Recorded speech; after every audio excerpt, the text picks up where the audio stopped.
Di balik suara, ada kisah yang tak semua orang sanggup dengarkan sampai akhir, dan setiap cerita menyimpan rahasia. Kita akan membuka lembaran kisah yang mungkin belum pernah kamu dengar sebelumnya. Duduklah dengan tenang, pasang headsetmu, dan biarkan imajinasimu membawa kita masuk ke dunia yang tak biasa, karena inilah jalan ceritanya. Jangan lupa like, komen, dan subscribe. Tentunya, langsung saja kita mulai. Misteri Imu dan Senjata Kuno. Teori Besar Episode 1129 One Piece. Episode 1129 dari anime One Piece membuka kembali kotak misteri yang telah lama terkubur dalam sejarah dunia. Fourth Century, senjata kuno, dan eksistensi Imu yang selama ini menjadi bayang-bayang pemerintah dunia.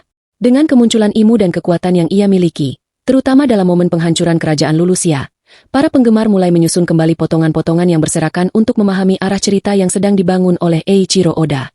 Naskah ini akan membahas teori dan spekulasi berdasarkan episode 1129, menggabungkan elemen-elemen dari manga, petunjuk tersembunyi, serta implikasi terhadap narasi utama.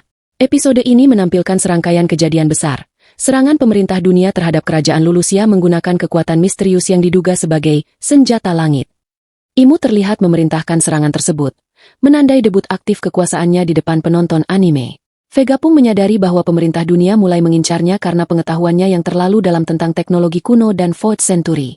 Serap him, klon-klon pacifista generasi baru, mulai diperlihatkan dengan kekuatan menyerupai para Shichibukai.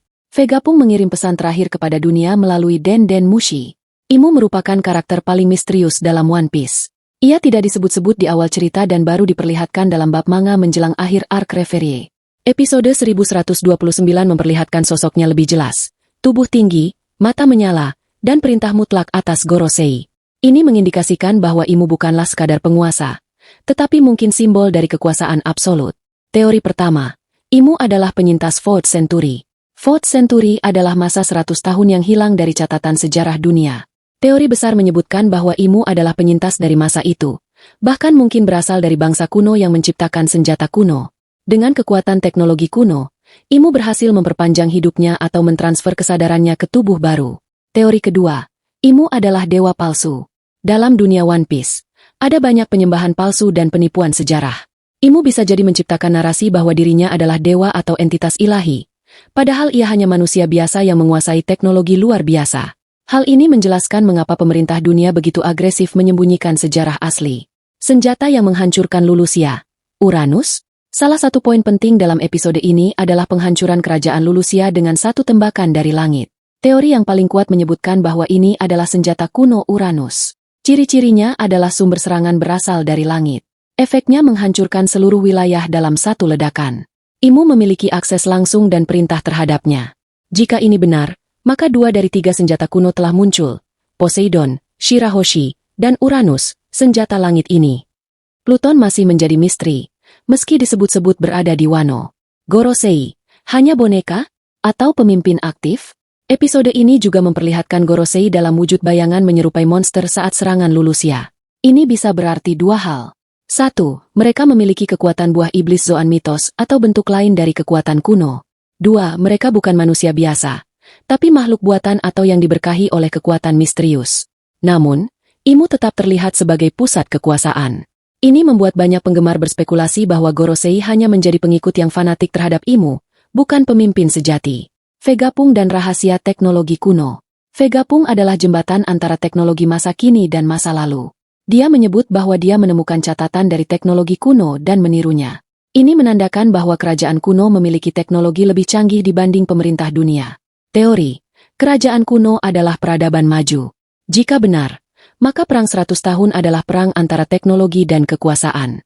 Kerajaan kuno, mungkin Jay Blue adalah salah satu pemimpinnya, menggunakan teknologi untuk membebaskan dunia, sementara 20 kerajaan yang sekarang menjadi pemerintah dunia bersatu untuk menghancurkannya dan merebut kekuasaan. Vegapunk dan pesan rahasia. Pesan terakhir Vegapunk yang ingin ia siarkan ke seluruh dunia menjadi titik krusial. Diduga, ia akan membongkar kebenaran tentang Fourth Century, Imu, senjata kuno, asal-usul pemerintah dunia. Bila ini disiarkan, maka dunia akan berguncang. Sama seperti bagaimana Robin menjadi target karena mampu membaca poneglyph, Vegapunk menjadi ancaman karena ilmunya. Luffy dan peran D. Dalam banyak adegan, simbol D kembali ditekankan. Luffy, Teach, Law, dan lainnya memegang inisial ini. Teori umum mengatakan bahwa D adalah singkatan dari Daun, fajar baru. Mereka adalah musuh alami para dewa, yaitu Imu dan pengikutnya. Teori, Luffy adalah pewaris Joybao. Luffy yang mendapatkan Nika, Dewa Matahari, dan buah Hito-Hito no Mi, model, Nika, menunjukkan bahwa ia adalah penerus Wheel of Day dan Joybao. Maka peran Luffy tidak hanya menjadi Raja Bajak Laut, tapi juga membebaskan dunia dari tirani Imu. Oda dikenal menaruh banyak petunjuk melalui simbol, topi jerami raksasa di Merigyose, diduga milik Joybao. Mata bersinar Imu dan Gorosei, indikasi kekuatan supranatural atau teknologi. Bayangan makhluk raksasa di sekitar Imu saat menghancurkan Lulusia. Semua ini menyatukan gagasan bahwa One Piece bukan hanya kisah bajak laut, tapi tentang revolusi melawan tirani kuno. Episode 1129 membuka gerbang ke akhir besar. Arah ceritanya bisa disimpulkan sebagai berikut. 1. Vegapunk akan menyampaikan pesan terakhirnya. 2. Luffy akan menyatukan sekutu besar, armada besar topi jerami, pasukan revolusi, dan lainnya. 3. Perang terakhir antara kekuatan kebenaran, Joybao Luffy, dan tirani, Imu pemerintah dunia, akan terjadi. 4. Dunia baru akan lahir dari reruntuhan sejarah lama. Episode 1129 adalah titik balik narasi One Piece. Dari sekadar petualangan bajak laut, kini cerita berubah menjadi konflik ideologi, sejarah, dan takdir. Imu sebagai tokoh antagonis utama mulai menunjukkan wajahnya, dan Luffy sebagai simbol kebebasan semakin bersinar. Misteri yang dibuka dalam episode ini mengokohkan posisi One Piece sebagai karya epik yang tidak hanya kaya aksi, tapi juga penuh makna.